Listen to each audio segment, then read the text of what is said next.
Hi, I'm Tim Gibson. I'm going to talk to you about voltage transformers. Voltage transformers are fairly common things that we will see around the house. I have one here, and one of the most common ones is this is actually a charger for a cell phone.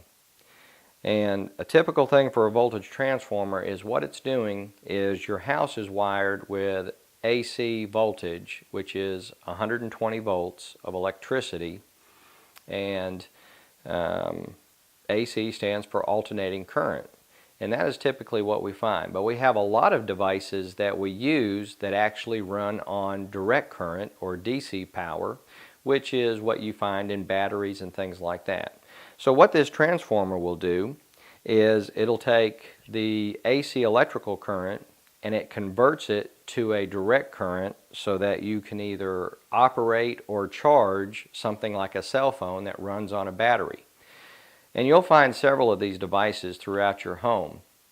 You'll find them on telephone units, so there's a particular one that's got a transformer that is plugged into a wall outlet, and that runs a cordless handset with an answering machine, since those devices run on battery power.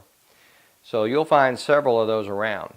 Now, one thing to keep in mind, a good tip, is that when you have a transformer such as this that is for charging a battery, keep in mind that whenever you have it plugged in, it is actually consuming some amount of electricity.